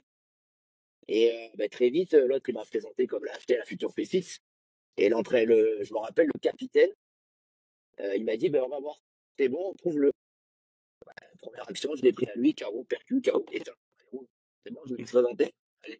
Moi, j'avais eu 2 potes à moi qui étaient partis là-bas et qui étaient revenus parce que, ben, tu sais, les sponsors, les partenaires les partenaires majeurs des clubs russes ne sont pas forcément des gens forcément très bien, comment dire, ils sont pas trop dans la légalité, si tu vois ce que je veux dire, tu vois, en Mhm. Russie, quoi. Tu vois ce que je veux dire. Mhm. Donc, ben, le mec, ils étaient plus payés, donc ils sont rentrés. Et mon père m'avait dit, justement, si tu restes encore une année à Nice, tu vas réussir. Et ben, Padre, je te fais un bisou parce que tu as eu du décalage. C'est l'année où je rencontre, c'est l'année où je joue avec les Dan Luger, les Lumefato, et l'année charnière, en fait, pour moi, tu vois. Au fur et à mesure de ton parcours, j'ai compris que tu avais mis en place des choses pour progresser. En fait, j'ai l'impression que tu as travaillé sur ce qui est maîtrisable. Qu'est-ce que tu as changé au fur et à mesure de ta carrière? Quand j'étais à Brive, c'était la quantité. Voilà, c'est pas compliqué. J'allais à la muscu, je restais 2 heures. Je me prenais des grandes bouteilles de pré-workout. Très vite, je me suis dit, bon, je vais aller voir les mecs. J'ai dit, moi, c'est pas compliqué, j'allais voir les mecs de mon équipe. Alex Pofam, 80 sélections avec, ou 50 sélections avec le Pays de Galles, Jenny Noon. Et ouais, j'ai compris très vite, en fait, en arrivant en pro, va voir les gens, va voir les rosters, en fait, tu vois. Et quand j'ai connu un peu la mentalité anglo-saxonne, ça a changé un peu ma life. Mais j'étais dans la quantité. C'est-à-dire que j'arrivais le mercredi, c'était jour de repos, j'arrivais à 8 heures à la salle, je repartais, il était midi, tu vois. Hmm. Je faisais 2 heures de muscu, 2 heures de jeu au pied, de la musique à foison. Je faisais des séries de 10 fois 10 alors que les prépas, ils mettaient des trucs en place sur toute l'année. Moi, je sortais de la salle. Et après, quand j'ai commencé un peu à... Quand Hugo est parti fatalité, je me suis un peu plus concentré sur ouvrir un peu à d'autres choses, tu vois. À l'époque, il y avait Intérieur Sport, je me rappelle. Et je tombe sur un... Je suis fan de... Ben, tu vois, on est passé dedans, donc on a réussi nos vies, mais on n'a pas la Rolex, ça serait... Et je tombe sur un reportage sur Léo Westermann, qui est parti, un meneur, qui est parti jouer au basket au Partizan Belgrade. Et en voyant en voyant l'entraînement, il explique comment il s'entraînait, et je me suis dit, ça y est, c'est maintenant qu'il faut changer quelque chose. C'est-à-dire que le shooter à 3 points, il partait pas de la salle, donc il n'avait pas fait 10 sur 10. Ça te dit? Il avait un mec qui restait avec une glacière de goûter. Donc le mec, il disait, le shooter à 3 points, c'est un Serbe en plus. Euh, des fois, ça lui prenait 5 minutes. Le mec, il faisait des passes, il prenait les hommes, il Mhm. shootait le plus, 5 minutes. Des fois, ça lui prenait 4h30. Et l'entraîneur, il disait, au bout de 5 heures, il dégage. Le Léo Westermann, c'était des entraînements, s'il me semble bien, il devait filer des entraînements, des shooters à 2 points, des positions, il devait mettre 500 points, tu vois. Et l'entraîneur serbe, quand tu le voyais arriver, tu comprenais très vite qu'il fallait pas moufler, il fallait pas faire le beau frérot. Vieille calvitie, les lunettes baissées, un peu costaud, mais tu vois, un peu courbé, une expression du visage. Tu sais que dans les Balkans, ça a connu la guerre. Les gens, ils rigolent pas, tu vois. Quand ils arrivent, ils te disent non, c'est l'autre. Ouais, tu discutes pas, en fait. Et du coup, quand Hugo m'a dit, ben, prends les choses chez les bons, fais-le à ta sauce. Ben, c'est là où j'ai commencé à me dire, voilà, quand tu vas aller buter, tu vas te faire tes zones que tu fais sur la ligne de 22. Et tant que t'as pas fait 3 sur 3 zones, tu ne changes pas de zone. Et des fois, j'arrivais, je faisais la ligne des 22, tout nickel. La ligne des 30, la ligne des 40. Bon, ça me durait 2 heures, hein, tu vois. Et ben, des fois, je restais 2h30 sur les pénalités que tu as sur les lignes de touche, parce que tout le temps, à la troisième, je la ratais. Et là, je me suis dit, les 2 premières, je pouvais les taper sans élan, sans concentration, je pouvais fermer les yeux, même sans rentrer. Et la dernière, je me disais, voilà, cette dernière, c'est la pénalité de la gagne, finale top 14, qu'est-ce que tu vas faire? Et je me suis aperçu que c'était tout le temps la dernière que je ratais, en fait. Donc, du coup, je me suis dit, cette séance va te permettre de progresser mentalement. Et tu pars pas d'ici tant que t'as pas fait 3 sur toi. Et je me rappelle, une fois, le gardien du stade, à 22 heures, il m'a dit, Julien, faut y aller. Faut y aller, je vais faim, faut y aller. Casse-toi de là, j'en peux plus, tu vois. Et là, j'ai commencé à me dire, Donc c'était plus sur le rugby, la muscu, j'avais pas de la muscu, oui, c'était les réhab, ça me cassait les couilles, les échauffements, ça me cassait les couilles. Moi, ce que je voulais, c'était faire du coucher, tirer des barres, traction, biceps, triceps, tu vois. Parce que je captais qu'à 170 kilos au coucher, le mec, il arrivait avec le bouton en deux, tu vois, il n'y avait pas photo, en fait. Après, je me suis aperçu aussi, j'ai découvert que génétiquement, je pense que je suis quelqu'un, quand il arrête de rien faire, quand je fais plus rien du tout, parce qu'il m'arrive très peu, mais je grossis très vite, je perds tout, tu vois. Mhm. Dès que je me remets au sport, en une semaine, je vais perdre 5 kilos, les abdos ils reviennent, ça va très vite. Donc j'ai compris que génétiquement il y avait quelque chose. Après, ben, ma mère, elle a joué deuxième ligne, elle a cassé des nerfs tout le monde. Mon père, ça a été un lanceur de javelot, il est un athlète, il est passé au rugby à 17 ans. Tu vois, j'ai eu un peu la mentalité des lutteurs avec la famille de ma femme, tu vois. L'alimentation, c'est venu quand j'ai signé à Grenoble, parce que en fait, ma femme, bah, tu vois, c'est pareil, c'est un truc de la vie aussi. Ma femme, on a eu un bébé qui est devenu diabétique à l'âge de 18 mois. Et pour tout te dire, moi, le diabète, le seul diabète que j'ai vu dans ma vie, vu que j'aime les Arabes, oui, je me dis, je suis un Français qui aime les Arabes. J'ai grandi beaucoup ben, avec tous mes potes au quartier, c'était des rebeux. J'allais chez eux et malheureusement, le diabète, c'était parce qu'ils mangeaient trop sucré, parce que tu vois, ils avaient une alimentation un peu trop riche. Et pour moi, le diabète, c'était ça. Et en fait, je voyais les mamans de mes potes qui prenaient juste un café, en fait, tu vois. Et là, on a diagnostiqué diabétique. Et en fait, c'est parce que son pancréas ne fabrique pas d'insuline. Donc, pas du tout le même diabète, beaucoup plus contraignant. Et ben là, on a commencé à peser les aliments, regarder ce qu'il y avait dedans. Moi, avant, je faisais les courses, je mangeais pas steak, enfin, tu vois, je mangeais un peu n'importe quoi, tu vois. Moi, vu que j'étais pauvre, le plat de pâtes, c'est le caviar des pauvres, tu vois ce que je veux dire? Et, eh ben, j'ai commencé à m'intéresser à ce qu'il y avait dans les Mhm. produits. J'achetais plus le jambon où il y a marqué 80% de jambon, tu vois. En fait, et j'ai commencé à regarder ce qui est vraiment ce que je mangeais, en fait. À travers la maladie du petit, parce qu'il fallait compter les glucides, parce que là, et là, je me suis dit, non, mais en fait, on nous empoisonne. Clairement, les fabricants, enfin, les industriels de l'alimentaire, et c'est des enculés, en fait. On va pas se mentir, je suis désolé de vous dire ça, les gars, mais et du coup, bah, j'ai commencé à, à manger un peu mieux, à faire attention à ce que je mangeais, l'association des aliments.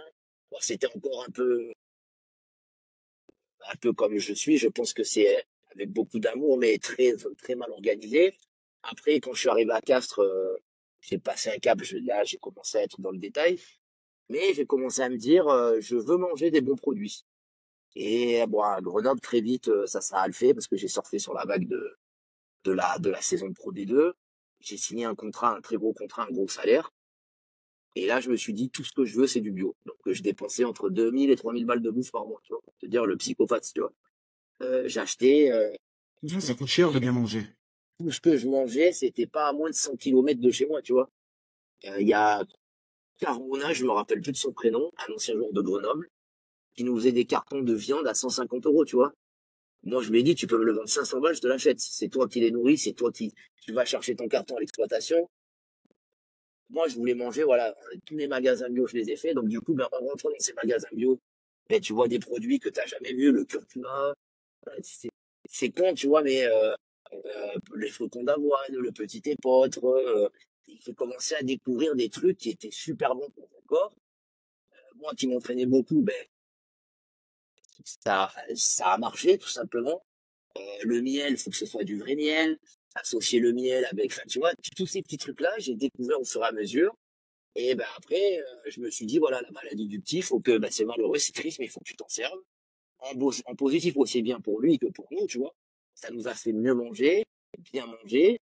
Et là, à partir de ce moment-là, j'ai commencé à être dans le détail. Du coup, je t'intéresse à la nourriture un peu plus en profondeur. Bon, j'étais pas encore dans les associations d'aliments, mais j'étais dans, je veux des produits de top qualité de fou, je gagne beaucoup d'argent. Encore, c'est mon petit travail. Je veux des produits top qualité, en fait. Du coup, j'ai rencontré Gareth Adamson, à qui je fais un bisou, qui est australien, préparateur physique australien. Ben, crois-moi que ça pique. L'acide lactique, tu découvres ce que c'est. Du coup, ben, j'ai commencé à être pointu dans la réhab, dans l'entraînement, faire ces petits renforcements dans les entraînements. J'ai pu découvrir les élastiques, les machines à compression, enfin, tu vois, tous ces petits trucs-là. Et là, j'ai commencé à être dans le détail, tu vois. Et après, ben, je suis arrivé à Toulon. Et quand je suis arrivé à Castres avec Christophe, ouais, Christophe, ça a été... je sais qu'il y en a qui n'aiment pas, mais ouais, c'est daron, tu vois, je t'aime moi non plus, mais c'est quelqu'un, voilà, c'est quelqu'un qui m'a fait le poser. C'est le premier qui m'a fait poser des questions sur moi en tant qu'homme. Qu'est-ce que je veux en tant qu'homme? Il m'a fait progresser dans le rugby. Bon, dans le rugby, mais ça, c'est à partir du moment où tu joues avec lui, c'est que t'es un bon joueur, hein, on va pas se mentir. Dès qu'il choisit quelqu'un, c'est qu'il sait que c'est un bon joueur. Mais il m'a fait me poser des questions sur moi en tant qu'homme, en fait. Sauf que ces questions, j'y ai répondu après que ce soit fini, en fait. Et là, j'ai rencontré Vincent Jacobi, la vraie prépa physique. Il est arrivé des Saracens, il avait passé 5 ans aux Saracens. Là, je pense qu'avec lui, il y a eu beaucoup de respect. Il m'a respecté parce que je rentrais dans une salle de muscu, j'y laissais ma vie, en fait. Mais démons, on sait que des fois, ça a été compliqué, mais il me voyait travailler. Je crois que la première saison où il arrive, les frères Pissy, je pense qu'il y en a un qui a joué à Toulon. Les deux frères Pissy, je rentre, je les mets KO les deux en 20 minutes. Il a dit à Christophe, en 5 ans au Saracen, j'ai vu personne les mettre KO. Le il est arrivé, énervé, deux percus, terminé, tu vois. Et il a commencé à me mettre des chaînes, des élastiques avec des poids, enfin, tu sais. Et moi, plus ils m'ont donné, plus je prenais, en fait, tu vois. Et après, là, j'ai été dans le détail sur la nutrition. Associer les légumineuses avec le riz, manger une cuillère de miel avec du curcuma le matin. Enfin, tu vois, tous ces petits trucs. Peser mes aliments, ben, parce qu'avec les petits, c'est le quotidien, en fait, tu vois. Et là, vraiment, je pense que aujourd'hui, je vais faire 39 ans cette année, je joue encore en Fédéral 1. Je pense que c'est grâce à lui si je suis encore là aujourd'hui. Et franchement, je te le dis, physiquement, sans être prétentieux, hein, franchement, ça va. Je joue en Fédéral 1, ça va, tu vois. Et là, vraiment, maintenant, sur la fin de ma carrière, ben, je fais beaucoup moins la brinque qu'avant. Bon, j'ai eu mes démons qui ont fait que ça a été compliqué, mais même avec tout ça, j'arrivais à jouer en top 14, j'arrivais à être bon. C'est pour ça que des fois, je me dis, eh, pas des regrets, tu vois, mais des gros remords, en fait, tu vois. Et maintenant, ça me suit encore avec les enfants. Tu vois, à la maison, il n'y a pas de soda, à la maison, c'est pas de céréales, c'est des flocons d'avoine. Enfin, tu vois, c'est pas millimétré, mais on n'est pas loin, tu vois. Et ben, quand tu vois que sur ta vie du quotidien, ça y joue, ben, on va pas se mentir, c'est la base, en fait, tu vois, c'est la base ultime. C'est la base ultime. Et, euh, et maintenant, ben, ça me suit parce que déjà, j'aime ça. Et surtout parce que tu as des effets bénéfiques sur ton corps. Moi, je suis jamais malade. Enfin, quand je suis malade, si j'ai eu le Covid une fois, j'ai pas eu le goût, pas l'odorat. J'ai eu une petite grippe parce que ben, mon hygiène de vie a fait que mes défenses immunitaires elles étaient au chômage. Le reste du temps, je suis jamais malade en fait. Ça se passe très bien, tu vois. Donc, euh, donc ouais, ça. Et surtout de maintenant, ce qui me fait plaisir, c'est de voir que les jeunes de maintenant, on va pas se mentir, hein, comme dirait notre ami, ils ont des yeux montés sur rotule. Hein, mais bon, c'est connecté, c'est préparé, ça va sur Internet, ça regarde tout, ça se renseigne. C'est plus le côté humain auquel il faut intervenir. Mais je suis content de voir que les jeunes, maintenant, ils font attention de voir ce qu'ils mangent, ils vont faire leur protocole, leur réhab, ça s'entraîne, c'est carré, tu vois. Et déjà, tu pars avec 10 ans d'avance, déjà, tu vois. Donc évidemment que, et après, ce que les gens comprennent pas du tout, c'est que la base de la performance, c'est la nutrition, l'hydratation et le sommeil. Oubliez le reste, les gars. Les bains de glace, alors oui, se mettre dans la glace le matin, c'est cool, pas de problème. Mais oubliez, si tu fais tes 8 heures de sommeil, que tu manges, que tu bois tes 3 litres d'eau par jour, frérot, que tu fumes pas, que tu bois pas, t'as gagné. Voilà, c'est pas compliqué. Même si t'es pas bon techniquement, ça s'apprend. Au rugby, il te faut un physique. Une fois que t'as ton physique qui est prêt, la technique, ça s'apprend, ça va très vite. À part si t'as de même gauche et que t'as des problèmes psychomoteurs, mais ça va très très vite en fait. Et c'est la base de tout sport de haut niveau. Des footballeurs, tout le monde, sport de haut niveau, hygiène de vie parfaite. Je te cache pas que toute ma carrière, j'ai fumé un peu des pétards, je fumais des clopes, je prenais des bringues. Mais tu vois, sur la fin de ma carrière, quand je prenais une bringue, je prenais mes hydratis avant d'aller me coucher. Je buvais un peu d'eau. Le lendemain des bringues, j'allais me faire un cardio, salle de muscu pour transpirer. Tu vois, moi, quand j'ai connu Chris Mazoé, quand j'ai côtoyé Chris Mazoé, je discutais un peu avec lui, qui me disait, ben, moi, je bringuais, il me dit, le dimanche matin, j'étais à la salle à cage, je me tapais dans le cardio. Mais bon, c'est de la discipline, tu vois. Et le fait est que l'entraînement qu'on fait au quotidien, encore une fois, c'est sans prétention, mais ma femme s'est cassé le poignet, elle va mettre 3 mois à récupérer, tu vois. Elle a une petite fracture de merde, genre de rugby, préparé, bien entretenu, c'est 2 semaines, tu vois, c'est plié, en fait. Tout ça fait que, ben, au fur et à mesure, moi, je me dis, si j'avais pas fumé, pas picolé de toute ma carrière, j'aurais bien voulu savoir ce qui se serait passé. Maintenant, c'est trop tard d'y répondre, mais ce que je veux dire, c'est qu'à partir du moment, et évidemment, on va pas se mentir, tous les sportifs de haut niveau sont pas que des moines, hein. Les gars, c'est pas vrai, hein. Déjà d'une, parce qu'il faut relâcher la pression médiatique et compagnie, la pression du match, tout ça. Parce que ça fait du bien, moi, de temps en temps, je ne me cache pas, ça me faisait du bien de mettre un petit pétard, de te mettre une petite bringue, une petite bouteille de bouquin, un bon repas avec les copains. C'est humainement, ça fait aussi la diff. Mais en contrepartie, ben, tu as des exigences nutritionnelles, du sommeil et compagnie que tu es obligé d'avoir, en fait. Et moi, vu que j'aime jouer Oui. avec le feu, j'ai tout le temps joué avec ça, tu vois. Et ça s'est plutôt bien passé, tu vois. Là, maintenant, avec l'âge, ben, j'ai toujours besoin de décompresser. Bon, avant, c'était une fois par semaine, maintenant, c'est une fois par mois. Une fois par mois, il faut que je m'évade un petit peu, tu vois. Sans aller dans le, sans aller dans le dark, mais mon petit repas, tu vois, en ce moment, par exemple, ça fait 2 mois que je mange plus de viande. Et ben, bizarrement, je dors mieux, je me sens moins fatigué, ça me coûte moins cher. Je dis pas que je suis devenu végétarien parce que c'est la mode. J'ai lu une interview de Cédric Doumbé qui dit, voilà, moi, tout le monde parlait de ça, et ben, j'ai voulu essayer, tu vois.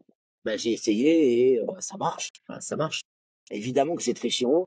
Il faut te creuser la tête. Moi, j'adore faire à manger, donc moi, la cuisine, c'est mon domaine. Donc, ben, tu vois la différence, en fait. Tu vois la différence. Je fume plus d'herbe, je fume du CBD. Tu vois la différence. Et ça marche, en fait. Donc, une fois que tu prends goût, que tu vois que sur ton corps, il y a des effets positifs, ça me permet voilà, maintenant, mon petit truc, c'est une soirée électro, un petit festival électro de temps en temps, un bon repas une fois par mois avec un bon bouquin, une bonne côte de bœuf, de la bonne graisse. Et après, le reste du temps, ben, tu vois, c'est comme les mecs qui parlent d'épicurien, mais Épicure, c'est le mec qui a tout plaqué pour justement se passer de tout et profiter de quand il va se passer un truc, tu vois. Et c'est la vérité.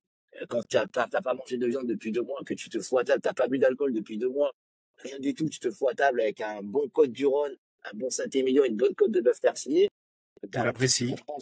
tu manges pas en 30 secondes, hein, tu vois, tu prends le temps de parler, tu prends le temps de faire cuire ta viande, tu prends le temps de te faire décanter ton vin, de voir tu vois, de voir la robe couler ouvert, enfin, tu sais, c'est quand même, et tu profites, en fait, tu vois, tu profites vachement plus. Ouais, c'est important aussi pour le mental en vrai, parce qu'on dit souvent que l'on est ce que l'on mange, tu vois. Ah, L'alimentation a une influence sur les pensées aussi, tu vois.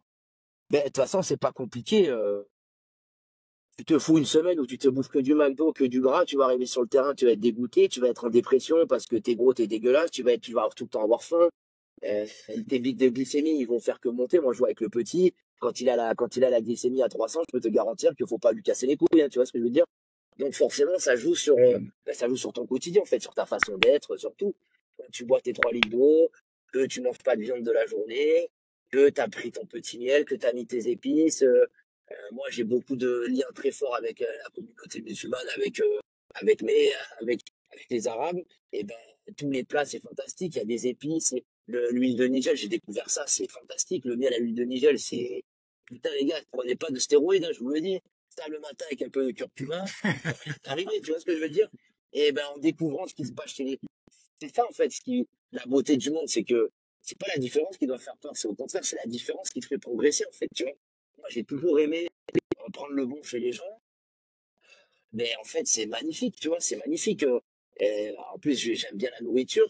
Il y a pas longtemps, j'ai découvert la shorba, les gars. La shorba, c'est le meilleur plat du monde, mec. La soupe de pois cassés. Et puis, c'est riche, c'est bon. C'est le La plus complet, hein. Les pâtisseries, faut pas s'en mettre 20 par jour, mais putain, avant la muscu, tu te mets un petit macroute ou une petite corne de gazelle. T'en as assez, frérot. Tu vois ce que je veux dire? Ouais. T'as mangé que des bonnes choses, tu vois.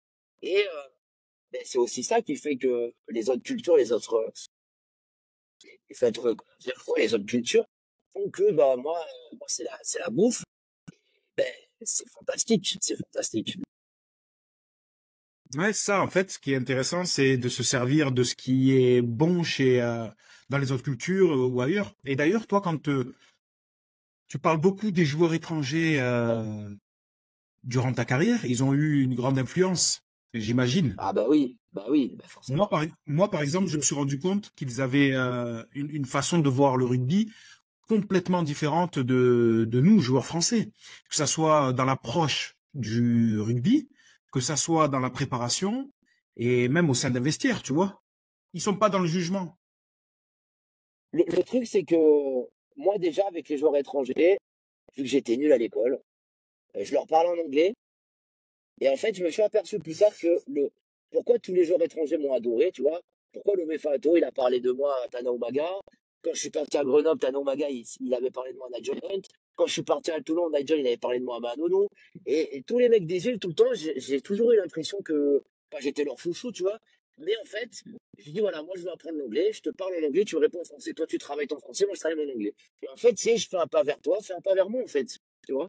Et à partir de ce moment-là, ces gens, oui, le français de base, on va pas se mentir, il est con, on va pas se mentir, les gars. Demain, tu fais une réforme en France, c'est 50-50, tu vois. T'as toujours des gens qui vont râler, tu vois. Roman Frécini, il a raison. C'est l'hymne français, ça doit être, ça suffit maintenant, tu vois. On passe notre temps à râler. Eux, c'est, euh, tu t'entraînes. Si tu veux être un joueur de rugby, il te faut un physique. Ok, le rugby, c'est un sport de contact. S'il te faut un physique, il faut que tu manges bien, il faut que tu t'entraînes bien. Tu prends des compléments alimentaires. Une fois que tu t'entraînes bien, que tu te sens bien, t'as pas besoin de te filer des grands coups de casque dans les douches, en fait. Parce que t'as confiance en toi. Maintenant, j'arrive dans les vestiaires, je rigole, je danse. Pourquoi? Si tu te mets des grands coups de tête, ça veut dire qu'il faut que tu te motives. Là, si t'es pas motivé pour jouer au rugby, moi maintenant, je suis serein parce que je m'entraîne, je travaille, je sais. Quand je vois que j'ai pas beaucoup dormi ou que nanana, je me mets sur le terrain, je fais des pas, je trouve des 50-22, je gère en fait. Quand tu as confiance en toi. Et puis moi, même toi, frérot, on a eu la chance de côtoyer des joueurs, les meilleurs joueurs de la planète. Tu vois, quand je suis arrivé à Castres, je suis allé voir Sylvie Vatou, on va faire des cadrages des bons. Pourquoi? J'ai dit, bah, parce que je veux être comme tu es sauvage, je veux pas. Je veux savoir si le mec, il faut qu'il me déborde. Quand je vais arriver de lui, il sait pas si je vais le déborder ou si je vais lui mettre une percue, en fait, tu vois. Et ben, ça a marché. Tous les mecs s'asseyaient pour récupérer. Au dernier moment, je mettais en step. Et quand j'ai vu que j'arrivais à faire des steps de Fidjien, j'en ai fait rarement un match, hein, mais putain, ça, tu te dis, en fait, tu y arrives. Et l'exemple de City, quand j'allais le voir pour lui demander des entraînements, on pouvait rester des fois, on restait jusqu'à 7 heures. Quand je lui demandais rien, il me prenait pas par la main. C'est que tu veux t'entraîner, viens, je te donne. C'est pas à moi à te dire qu'il faut aller t'entraîner, tu vois. Et les Antobello, tous les jeunes qui ont percé à Toulon.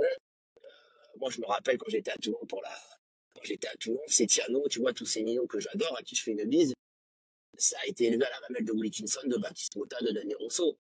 Aujourd'hui, moi, quand je n'aimais même toi, frérot, quand on a joué en top 14, moi, je me rappelle jouer contre Toulon. À Toulon, il y avait 800 sélections sur le terrain, frérot. Ouais, c'était hallucinant. Franchement, c'était hallucinant. Ces gens, Mourad Boudjelal en fait partie, ont permis à ces jeunes Toulonnais dans l'espoir, tu t'entraînes avec Pierre Mignoni, Wilkinson, Tano Maga. Tu veux Ouais. quoi de plus? Tu vas, Mm. tu t'assois dans un coin, tu fermes ta gueule et tu regardes et t'apprends. Et ces Ouais, gens, mais ce qui est dur quand t'es jeune, c'est que tu veux jouer. Et ce qui est dur quand t'es jeune, c'est que tu veux jouer et que t'as pas forcément l'humilité. Toi, t'as eu l'humilité d'aller demander des coups de main, de demander de travailler, etc. Et puis, le fait de côtoyer ces mecs-là, ben, ça m'a fait grandir, ça m'a fait apprendre sur moi-même, et ça m'a fait du bien de voir autre chose. Et je me rappelle de Johnny, tu parlais de Johnny Wilkinson. Moi, quand je terminais l'entraînement, lui, il était encore sur le terrain, en train de viser un poteau pendant 2 heures. Les joueurs étrangers ont eu une grande influence sur la façon de voir les choses, sur la préparation. Ça a été fondamental. Julien, je voulais voir aussi avec toi parce que tu as fait un choix quand même un choix fort. Tu as voulu représenter l'Algérie. Est-ce que tu peux me raconter comment ça s'est passé pour toi et pour ton entourage? ben en fait, l'Algérie, boum, à qui je fais un gros bisou, mon boum, qui est venu me contacter quand je suis arrivé à Brive. Euh, et moi, je leur avais dit, les gars, en fait, je vous cache pas que l'année où je me fais suspendre au cannabis, Hugo m'avait dit que si je continuais à faire une bonne fin de saison, j'avais une chance de faire la tournée. Moi, je voulais pas y croire parce que voilà. Bon, après la suspension au cannabis, je me suis dit, bon, l'équipe de France, c'est terminé. Et je leur ai dit que c'était pas possible parce qu'il n'y avait pas de fédération et que, bah, comme tout bon capitaliste qui commence à gagner de l'argent, mais tu t'accroches à ton contrat, tu vois. Et que moi, je me suis dit, j'ai tellement une chance de dingue de faire du rugby en top 14. Si jamais je me blesse et que le club est en droit de pas me payer, comment je fais, tu vois. Et j'avais tellement galéré avant que je voulais pas que ça se reproduise. Et plus tard, quand ils ont créé la fédération, ben évidemment que j'ai dit oui de suite. Ils m'ont rappelé, j'ai dit, bon, il n'y a aucun problème. Et je suis un fils de pied noir. Donc, je t'imagine que dans ma famille, bah là, actuellement, je me suis disputé avec toute ma famille, côté de mon père à cause de ça. Et je m'en bats les couilles, vraiment, je vous le dis, les gars, c'est pas grave du tout.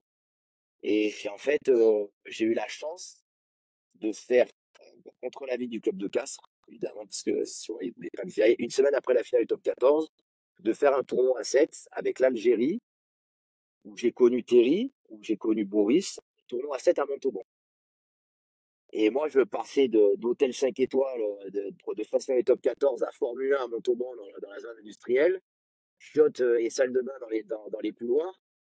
Et ce qui m'a rendu amoureux, enfin, je savais que c'était un choix du cœur, c'était un choix fort. Tu vois, mon père, au début, il a pas trop compris. Et moi, j'ai voulu faire ça pour me rapprocher de mon père, en fait. Parce que quand j'étais petit, je lui ai toujours demandé qu'il m'emmène à Oran, quartier Sainte-Eugène, là où il a grandi. Il a jamais voulu parce qu'il m'a dit c'est plus comme avant. Et nani et nana, tu vois. Bon, bref, j'ai rien dit. Et on a passé la soirée avec le groupe de musique Zebda, où c'est Hakim à qui je fais un bisou. Et on a parlé du pays, on a parlé de plein de choses. Et humainement, j'ai pris une des plus grosses claques dans la gueule que j'ai pris de toute ma vie, en fait. Parce que moi, déjà, personnellement, ça m'oblige à montrer l'exemple, à ramasser les pots, à passer derrière les mecs, à faire ce que d'habitude les gens faisaient derrière moi, en fait, tu vois. Parce que je me suis dit, t'arrives de top 14, mais bon, j'étais quand même très fier d'être le premier international algérien à être champion de France. Mais je me dis, maintenant, t'es devenu aux yeux des gens, bah, moi, je suis toujours le même, tu vois. Mais je sais que l'image a une importance. Tu arrives au top 14, tu dois montrer l'exemple. Tu ne te mets pas à râler, tu casses pas les couilles, tu travailles, tu te ramasses les pots, tu fermes ta gueule, en fait, tu vois. Et ben, indirectement, on me l'a rendu au centuple. Et moi, à chaque fois que je vais jouer avec l'Algérie, c'est quelque chose d'extraordinaire. Je sais qu'il y a des gens qui comprennent pas, mais j'ai tendance à penser que le racisme, c'est un peu d'ignorance, tu vois. Et humainement, à chaque fois que j'y vais, c'est intense, c'est fort, c'est frissonnant, franchement, c'est incroyable. C'est incroyable. Et ben, de suite, ça l'a fait, en fait, tu vois. De suite, ça l'a fait. Benji qui avait du mal à y aller, je lui ai dit, Benji, vas-y, parce que tu vas vivre quelque chose de dingue. Oui, il y a eu ton petit frère aussi Mon petit frère, qui a il a rejoint la compris sélection. ça, il m'a dit, Julien, je te dis merci parce que mon Brennus et mon titre de champion de France Sport, c'est de la merde, il m'a dit. Ce que j'ai vécu là-bas, à vie, je l'aurai en moi. Et ben, ça s'est confirmé, tu vois, c'est pas tout le temps organisé. Si Sofiane et Ousmane, ils m'entendent, ils ont compris, tu vois. Mais putain, c'est tellement fort, voilà, on est entre frères, en fait, tu vois. Et il y a beaucoup de fils d'immigrés, il y a beaucoup de fils de pieds noirs, mais quand tu mets les scénarios, il se passe quelque chose. Voilà. C'est comme les Blacks, les Néo-Z, quand ils mettent le mode de la Nouvelle-Zélande. Quand tu mets de la dérive, il se passe quelque chose. Et ça va au-delà du sport. Tu vois, ça m'a permis de. Maintenant, mon père, il veut m'emmener à Oran, tu vois. Fatalité. Bizarrement, j'ai 4 très bons potes, quatre amis, 4 frérots que j'ai à mon quatre, c'est 4 Algériens, tu vois. Donc, ben, tu vois, tout le temps, je parle avec eux, j'ai envie qu'ils me parlent du bled, de comment ça se passe, tu vois. Je sais que ça sera jamais comme mon père a connu, mais je sais que si mon père il retourne devant son bâtiment, je sais qu'il va se mettre à chialer. Et mon père, maintenant il parle plus Mm. arabe, mais il a toujours parlé arabe. Il me parle de la Kalentika, il a les larmes aux yeux. Enfin, tu vois ce que je veux dire, c'est des petits détails. Et j'ai compris que la nourriture, c'était quelque chose d'important, tu vois. Mais les parents de mes potes, ils me disent, ma mère, quand elle a tort, elle va pas me dire je t'aime, elle va pas s'excuser, elle va me faire à manger, tu vois. Et dans la cuisine, tu t'y retrouves vachement. Et je sais pas, humainement, il se passe quelque chose. Moi, c'est une de mes plus grandes fiertés, c'est de jouer pour l'Algérie. je vais tout faire pour être à la prochaine Coupe du Monde, en fauteuil roulant, par ce que vous voulez, mais j'y serai parce que je dois d'emmener les jeunes, on se doit de transmettre des choses, en fait. Et la transmission, c'est quand même quelque chose d'extraordinaire, tu vois. Et moi, chaque fois que j'y vais, c'est comme quand j'arrive à top 14, en fait. J'ai 18 ans, c'est ma première sélection. Je suis là, tu vois, je profite. Et voilà, tu l'as vécu, on a vécu quelques batailles ensemble, mon frérot. C'est incroyable, c'est incroyable. Ouais, c'est quelque chose de tellement fort humainement à vivre que je crois que je ne vais pas trouver les mots. De D'être avec toi, Benji et d'autres en sélection, c'était quelque chose de inimaginable et incroyable. Tu vas me faire chialer, C'était Messiane, tu vas me faire chialer. non, non, non, c'est la séquence émotion. Mais non, Voilà. mais en fait, ce qui est intéressant, si tu allais en sélection pour te servir, tu n'avais rien à Ouais. faire là-bas. Par contre, si tu étais dans l'idée de servir, là, tu avais ta place, tu vois. Non, parce qu'il faut dire, non, mais là où c'était plus difficile pour toi, c'est que tu jouais à haut niveau et il faut aller dire à son entraîneur, coach, je pars en Afrique là avec la sélection algérienne. Et il va te regarder, il va te dire, oh Julien, qui te paye, comment on s'organise. Donc Moi, je me rappelle réfléchis bien parce que ça peut avoir des répercussions sur ta carrière. je me rappelle d'avoir eu une discussion avec lui dans le bureau. Je lui ai dit, Christophe, qu'est-ce que tu m'as appris? Dans la vie, il vaut mieux donner que recevoir. Et ben voilà, je veux donner. Voilà, je veux donner parce que c'est une façon de me rapprocher de mon père. C'est une façon de me rapprocher de. Ben, c'est pas. Enfin, après, je me prends pas pour Abdelbachir. Des fois, en sélection, je l'ironise, tu vois. Je sais que des fois, ça Hmm, passe pour un con, mais j'aime bien avoir beaucoup d'autodérision. Quand je vais hmm, avec l'Algérie, je me sens comme un poisson dans l'eau. Parce que mon caractère hmm. d'impulsif, mon caractère de passionné, eh ben, ouais, Ça caractérise les Algériens. comme il dit Moussa Hakim, si t'as enfin, comme il dit Moussa Hakim, si t'as 1% de sang algérien, t'as 1% de sang algérien. Mon père, il a grandi en Algérie, tu vois. Il a Bien grandi sûr. en Algérie, avec tout ce que ça représente, tu vois ce que je veux dire? Et moi, quand je suis avec l'équipe d'Algérie, ben, j'ai le caractère d'un Algérien, frérot. Je suis jamais content, je fais que râler, il y a rien qui va. Mais quand je le fais, je le fais avec passion et cœur, tu vois. Et c'est ça, en fait, tu vois. C'est juste que, je me suis senti, pour une fois, euh, pour ce que je suis moi. Voilà, pour qu'on s'aime tous les deux, parce que toi, tu me prends pour ce que je suis moi. Pas pour Caminati, Caminator, le cannabis, les bagarres, mais non. Qu'est-ce que tu as dans le Rien à cœur, en faire. fait? Et voilà, Exactement. c'est tout simple, en fait. Tu te sens accepté. Voilà. Grâce à des témoignages comme le tien, grâce à des spécialistes, d'essayer de comprendre en fait ce qu'est la performance, ce qu'est le joueur de rugby, ce qui se passe dans sa tête. Tu vois, tu l'évoquais tout à l'heure sur les dégâts que ça peut faire sur les gamins, tu vois, qui rêvent d'une carrière de sportif de haut niveau, pas forcément de rugby. Et d'ailleurs, on assiste de plus en plus à des burn-out sur des sportifs. Alors avant, c'était à la fin de carrière. Maintenant, c'est en pleine carrière, tu vois, que ça arrive. Donc, a priori, c'est quelque chose de surprenant, puisque, comme tu dis, on est pourri gâté durant la carrière. Justement, l'idée, c'est d'expliquer que c'est pas de donner de leçons, c'est de partager les expériences de chacun. J'estime que c'est important et moi, c'est ma façon un petit peu de partager et de transmettre, tu vois. Je me dis, j'ai pas envie d'entraîner, j'ai pas envie de retourner dans cet univers-là. Comment je peux faire? Alors, au lieu d'être au service des réseaux sociaux, je me sers des réseaux sociaux. J'étais pas du tout de ce monde-là avant. Au final, ben, je me suis dit pourquoi pas m'en servir pour essayer de faire passer un message. Voilà. Mais encore une fois, il y a zéro leçon, tu vois, et je prétends pas. Voilà, exactement, c'est du partage. Il y a des gens qui seront sensibles à ton témoignage, d'autres qui diront autre chose. J'aimerais que chacun, tu vois, en tire ce qu'il y a de mieux pour lui. Je te remercie de m'avoir accordé, tu vois, du temps et d'avoir partagé un peu tous tes combats, tous tes démons, toutes tes aventures. Je suis sûr que ça va servir à d'autres. Merci à tous de nous avoir suivis dans ce nouvel épisode. N'hésitez pas à partager, à commenter, à vous abonner pour suivre nos aventures et celles de nos invités. Julien, prends soin de toi, prends soin des tiens. On est Machallah. ensemble, tu le sais, et Ouais. au plaisir, à très vite. Ciao, frérot, bise.